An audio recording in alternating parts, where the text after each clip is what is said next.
Olá, mais uma vez estamos aqui no Jesus Expresso para que o Senhor Jesus fale ao seu coração, para que Jesus possa te ensinar, te preparar, te capacitar, para que você possa receber todas as promessas de Deus que o Senhor tem para você, para mim, para nós. Muito obrigado, Senhor, por mais uma vez estar aqui, podendo anunciar a Tua palavra, proclamar a Tua palavra, bendizer o Teu nome e declarar que Tu és Rei, Senhor absoluto. Pai, eu quero te pedir agora, abençoa cada um que está comigo agora nessa live, abençoa cada um que está ouvindo, seja no trabalho, seja no carro, seja em qualquer lugar, dentro de casa, dormindo já, deitado. Em nome de Jesus, Senhor, opera na beleza da Tua santidade. Hoje nós vamos falar de um livro pouco conhecido da Bíblia, o livro de Judas. Um livro antes de Apocalipse, é o penúltimo livro da vida, só tem um capítulo, só um capítulo. Bom, Judas, lá atrás, vai lá atrás, antes de Apocalipse tem um livro chamado Judas, é esse que nós vamos ler hoje, amém? O Senhor quer falar contigo através desta palavra.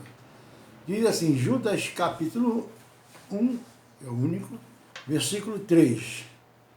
Diz assim a palavra de Deus. Dizer que já está aí preparado, já está sintonizado na palavra. Não esqueça de dar o seu joinha, joinha, joinha. Não se esqueça de compartilhar para um amigo, um pai, uma mãe, um parente, todos aqueles que você conhece, que precisa conhecer a palavra, que precisa conhecer o caminho, que precisa conhecer quem é Jesus, quais são os planos que Jesus tem para você, para mim, para nós e para aqueles que você vai compartilhar também. Amém? Diz assim, Judas 1:3. Amados, procurando eu escrever-vos com toda a diligência acerca da salvação comum, tive por necessidade escrever-vos e exortar-vos a batalhar pela fé que uma vez foi dada aos santos. Preste atenção, da parte B desse versículo. Exortar-vos a batalhar pela fé que uma vez foi dada aos santos. Se você não batalhar pela fé, se você não buscar edificar a sua fé, fortalecer a sua fé, ela pode esmorecer, pode esfriar, pode vacilar, pode oscilar. Então, é importante saber que o inimigo das nossas almas, aquele que não nos quer ver vencendo, rompendo, conquistando, sendo abençoado pela palavra de Deus, pela fé que foi colocada em nós, os santos de Deus, é por isso que nós estamos aqui, para falar o que representa a nossa fé, como nós podemos usar essa fé para ver o cumprimento da palavra de Deus na nossa vida. Bom, Judas, irmão de Jesus, não é aquele Judas Iscariote, lembrando bem, não é o Judas Iscariote, é irmão de Jesus. Também ele tinha um irmão chamado Judas. Escreveu esta carta. Para exortar, essa palavra era usada para escrever um general dando ordens a um exército. Somos o exército de Deus. Eu, você, fazemos parte do exército de Deus. A igreja batalhar pela fé evangélica era um tempo perigoso. Nós estamos na iminência de viver também um tempo perigoso, onde muitos falsos profetas, falsos mestres, estavam sorrateiramente entrando dentro das igrejas e ensinando heresias. Diga misericórdia, Senhor. Judas, que antes não cria em Jesus, está lá em Marcos 6:3. Depois da sua ressurreição, estava entre os 120 que receberam o derramamento do Espírito Santo no Pentecoste. Em Atos 1:14. Bom, Judas antes desacreditava que Jesus era filho de Deus. Não cria e não via com bons olhos o que Jesus falava, não entendia o que Jesus falava, mas depois da ressurreição, algo mudou na vida de Judas. Ele foi um discípulo. Tanto é que deixou uma carta importante para que nós pudéssemos estar lendo hoje. Um chamado à batalha espiritual.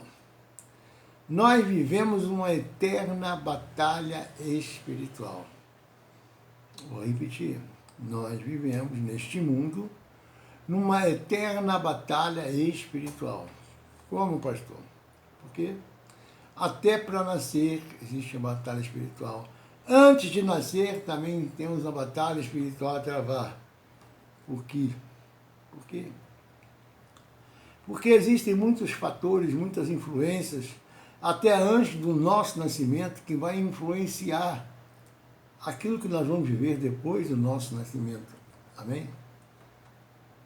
Por causa de maldições, por causa de rejeições, por causa de consagração a outros deuses, por causa de N coisas que podem influenciar também na vida daqueles que nascem debaixo de um teto, ou por um pai e uma mãe, que não servem a Deus, que não são cristãos e que não têm fé em Deus.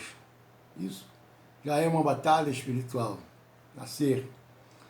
Efésios 6,12 diz que a nossa luta não é contra o sangue e a carne, mas sim contra os principados e potestades deste mundo tenebroso. Amém? O exército de Deus, de 1 a 2, fala sobre exército, sobre esse exército. Judas, servo de Jesus Cristo, versículo 1. Judas 1.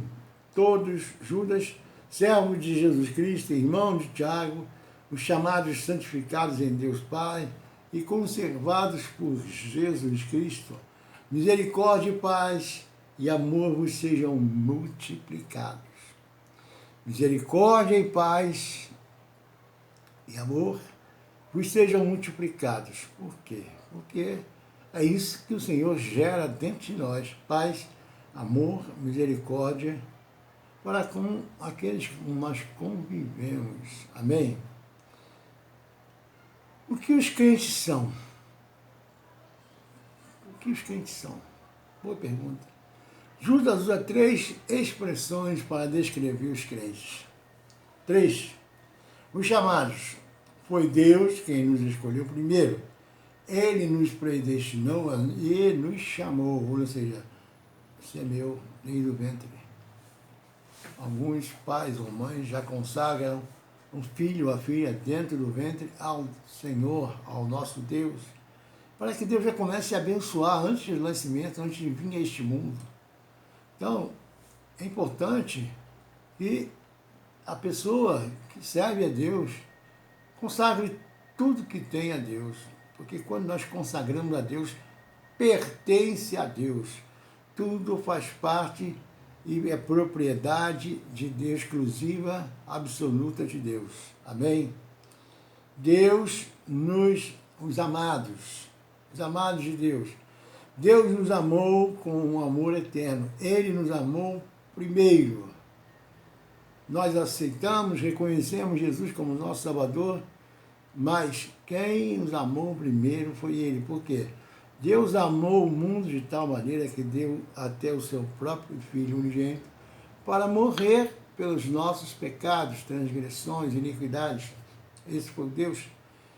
Essa foi a obra de Deus. Primeiro Ele fez isso para nos resgatar para Ele. Diga glória a Deus. Os guardados. Terceiro, enquanto Deus persevera os anjos caídos, Judas 6, e os falsos mestres para a condenação, preserva os crentes para a glória. Diga glória a Deus. O que os crentes têm? O que eu tenho? O que você tem? Novamente, Judas usa 3 expressões para descrever as bênçãos que os crentes possuem e podem ser multiplicados. Diga glória a Deus, misericórdia. Deus, em sua misericórdia, não nos dá o que merecemos, visto que lançou sobre o seu Filho o castigo que nós merecíamos. Ou seja, Se Deus olhasse para nós e fizesse acontecer na nossa vida o que nós merecemos, nós não estaríamos aqui agora. Diga misericórdia, Senhor. Diga misericórdia, Senhor. Glória a Deus, glória a Deus. Glória ao teu nome, Pai. Glória ao Pai, glória ao Filho, glória ao Espírito Santo de Deus. Segundo, paz. Uma pessoa não convertida está em guerra com Deus, contra Deus. Mas, por causa da obra de Cristo na cruz, fomos reconciliados com Deus e temos paz com Deus. Deus que nos traz a paz. É Ele que nos dá a paz, a verdadeira paz. Amém? É Ele que nos dá a paz. Amor. A cruz é a demonstração de amor de Deus. Os apóstatas podem pecar, cair e sofrer condenação, mas os verdadeiros crentes são guardados. Apóstatas são aqueles que se afastam de Deus, aqueles que viram as costas para Deus, aqueles que deixam de andar com Deus. Podem pecar, eles pecam, cair, sofrer condenação, mas os verdadeiros crentes são guardados por Deus, em segurança em Cristo por toda a eternidade. Diga glória a Deus. O inimigo. Judas descreve para alertar a igreja sobre a batalha da fé, visto que a igreja estava sendo minada por falsos profetas. E hoje existem muitas igrejas. Não é diferente nos dias de hoje, não é diferente.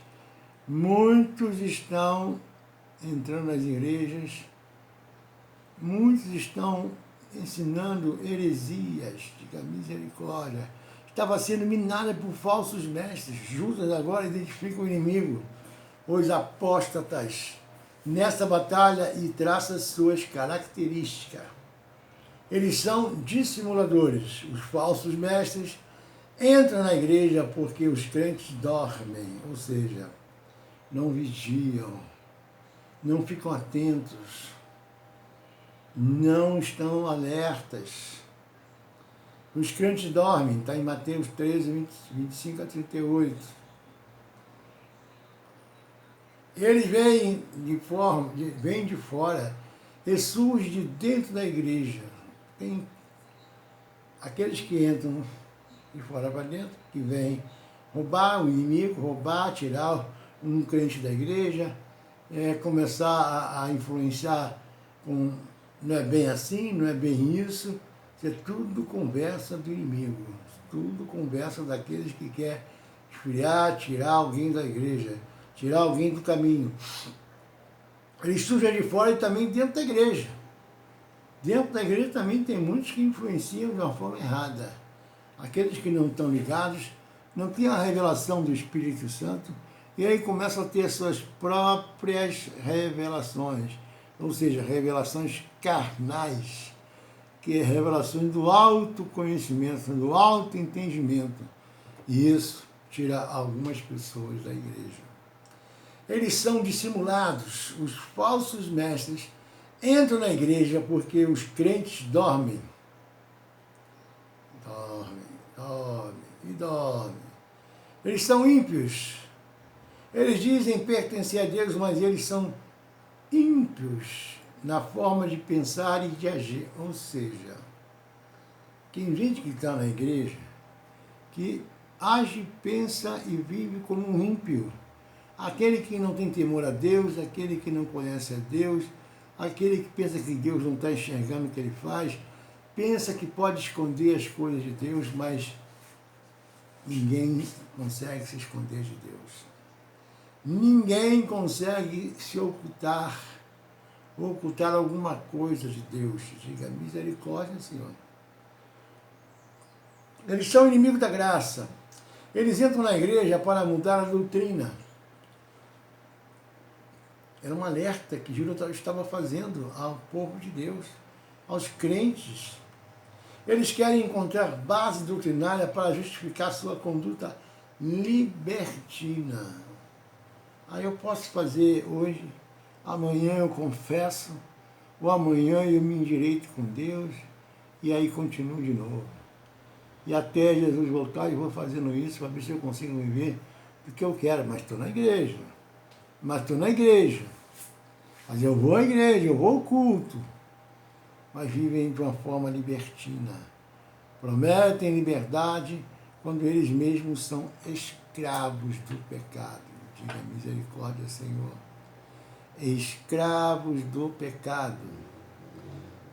Eles negam a supremacia de Jesus Cristo, ou seja, não veem Jesus Cristo como o Senhor dos senhores, o Rei dos reis, aquele que tem todo o poder e autoridade e controla tudo, e conhece tudo, e sabe de tudo.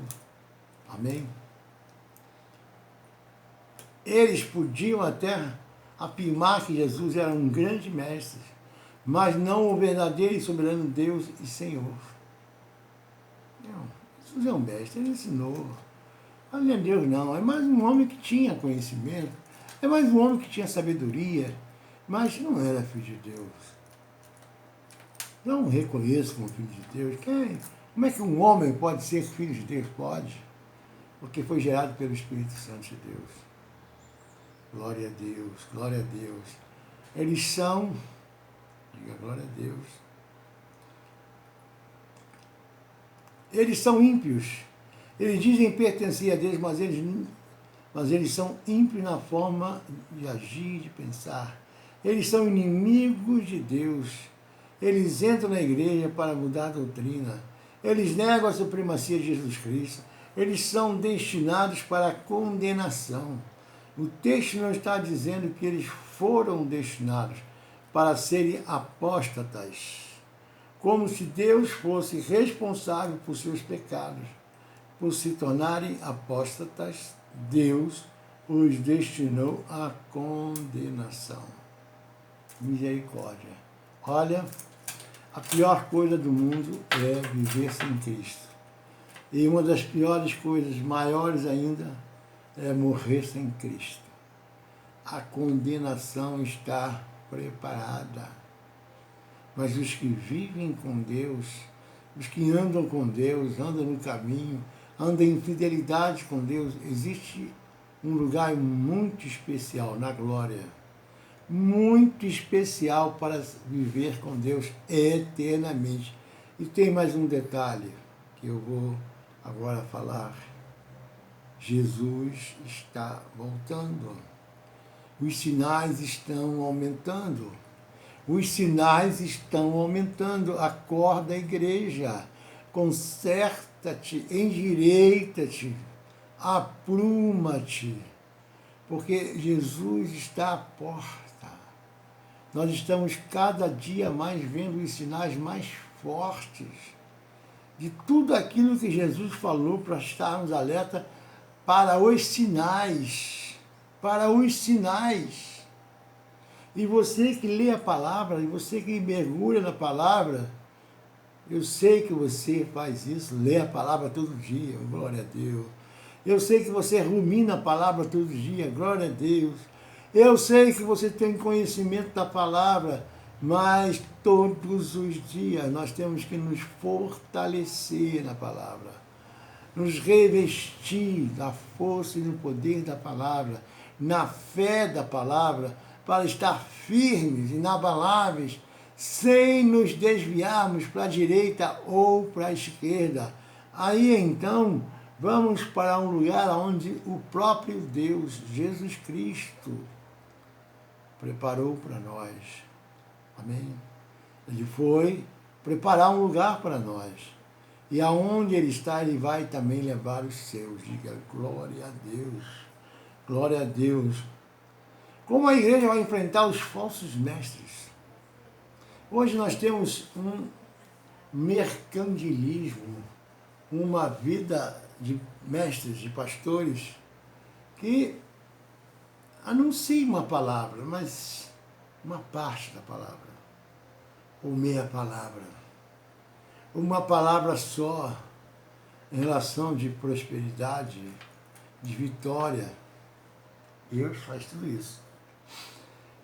Deus é soberano, é poderoso para fazer tudo isso, dar casa, dar vitórias, e mais vitórias, e mais vitórias.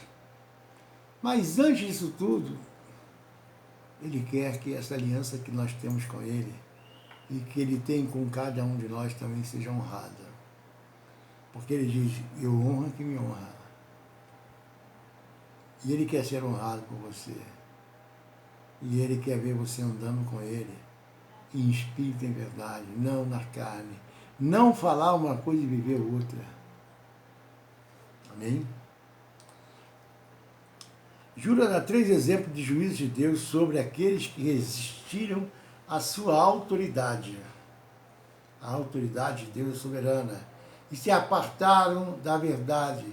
Judas está dizendo que Deus julga os apóstatas e os falsos mestres.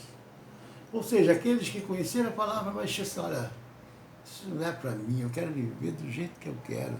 E se apostataram da fé, se desviaram da fé, esqueceram da fé, negaram a fé. E os falsos mestres que pregam em função de si próprio, em benefício de si próprio. Não é assim que o Senhor quer. Nós recebemos de Jesus Cristo o sacrifício perfeito que fez por nós para nos dar vida em abundância e vida eterna. Foi de graça. E foi de graça. Não precisou ser pago. Quem pagou foi Jesus. Quem pagou para nos ter foi Jesus, porque Ele nos comprou. Ele pagou por nós aquilo que ninguém dava valor. Aquele ou aquela que ninguém dava valor, dizendo, isso é um zero à esquerda, não tem mais jeito, larga de mão, pai, mãe. Esquece. Isso não presta para nada, não vai ser nada. Mas Jesus foi lá e falou assim, não, para mim vai ser um vaso de honra na minha casa. Para mim vai ser um vaso de honra. Para mim vai ser uma ferramenta muito útil para edificar o meu reino. E aí Ele liberta, Ele cuida, Ele cura, Ele alimenta, Ele sustenta, Ele fortalece, para que seja verdadeiramente aquilo que Deus programou, determinou para nós, para que nós possamos edificar o reino dele. Diga glória a Deus. Glória a Deus. Os pecadores de Israel foram registrados para nos alertar. Os pecados de Israel foram registrados para nos alertar. Israel foi um povo de Deus, é um povo de Deus, que, escolhido de Deus, que pecou, conhecendo Deus, tendo as promessas de Deus, vendo as maravilhas de Deus, mas pecou. Pecou e por causa do pecado sofreram disciplina. Disciplina de Deus. Severa. Deus é Pai. E o pai que ama o filho, ele corrige, ele disciplina. Bota de castigo. Fala, orienta, exorta. Chama a atenção. Mostra a direção. Mostra o caminho certo. Mas o filho, por ser rebelde, desobedece ao pai. Meu pai já está ultrapassado. Meu pai não sabe mais o que faz. Nós estamos vivendo outro tempo. Nós estamos num tempo mais moderno, onde temos liberdade para tudo. Peraí, não é assim não. A palavra de Deus é a mesma ontem, hoje e sempre será. Essa palavra de poder e autoridade. A palavra de Deus é a mesma, ela se cumpre. Assim como se cumpriu há mais de 2000 anos atrás, também está se cumprindo hoje. Diga glória a Deus. Os anjos caídos, Deus exerceu o seu juízo sobre os anjos caídos e os condenou ao inferno. Esse lugar está preparado para os anjos caídos. Diga misericórdia. Sodoma e Gomorra. Os sodomitas entregaram-se à prostituição e ao homossexualismo e Deus os condenou ao fogo eterno. Meu irmão, estão dizendo aí que hoje estão mostrando aí, abertamente, escancaradamente, que hoje pode tudo.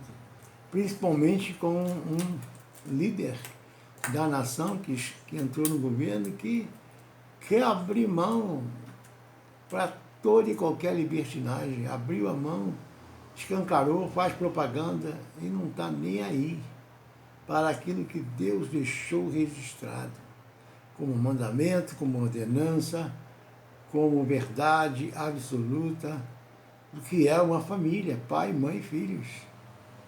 E hoje está sendo distorcida a palavra de Deus. Está sendo multifacetado a família. Hoje em dia existem vários tipos de família em que a sociedade aceita e que os líderes de nações, ou falsos mestres, ou sinagoga de Satanás, aceitam. O pecado de Israel foi incredulidade. O pecado dos anjos foi rebelião contra a autoridade de Deus. E o pecado de Sodoma foi indecência moral. Indecência moral. Do mesmo jeito que Deus julgou os anjos e os estrangeiros e Israel, ele julgará os falsos mestres. Ninguém poderá rebelar-se contra a autoridade de Deus e prevalecer. Ou seja, ninguém vai ficar impune. Meu irmão, minha irmã, Jesus está voltando. O juízo vai ser colocado diante dos nossos olhos. O juízo de Deus, a justiça de Deus, a condenação ou a absolvição. Palavra dura, palavra forte, mas o remédio amargo é que cura. É o remédio amargo que cura. Para muitos é duro a palavra, mas para outros é o que é certo, é o que prevalece, é a vontade de Deus,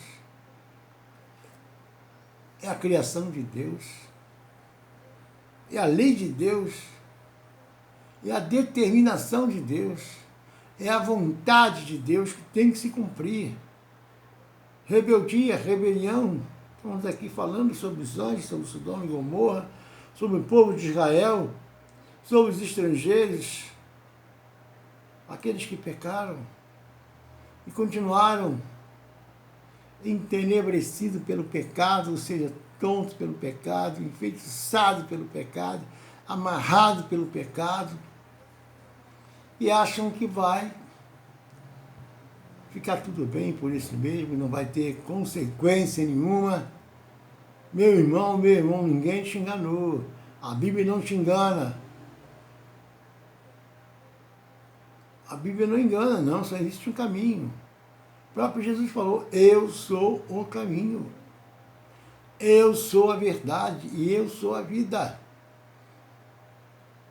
Não existe variação. Ela é a mesma. Ontem, hoje e sempre será a mesma palavra. Muitos querem mudar hoje algumas coisas da palavra, atualizar a palavra, renovar, mudar a palavra. Aí daquele que tirar uma vírgula ou um tio da palavra. Ai daquele. Ai daquele. Desmascarando o inimigo. Tudo que Jesus escreveu sobre os apóstatas, nesse parágrafo pode ser sintetizado em 3 sentenças. Eles rejeitam a autoridade de Deus, a autoridade divina. Quem rejeita a autoridade divina quer viver como quer, sem nenhum temor a Deus, sem achar que não tem nada a ver. Muitos dizem, não tem nada a ver. Deus sabe muito bem das minhas fraquezas, Deus me conhece. Deus conhece as minhas fraquezas. Deus conhece muito bem, mas essa fraqueza que vai te levar para um lugar onde um dia vai haver choro e ranger de dente. Sem meu irmão, minha irmã. A palavra de Deus tem que impactar você.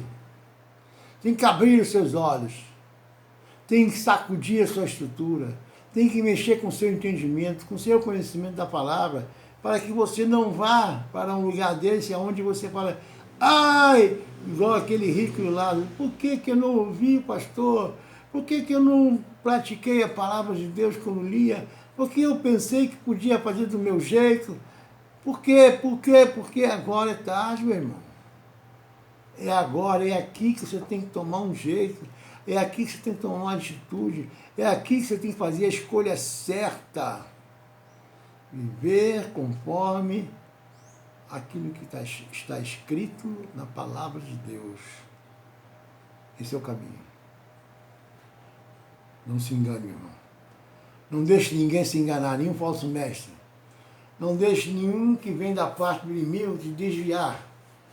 Fazer com que você se aposte da palavra de Deus, da igreja, do reino de Deus, da presença de Deus.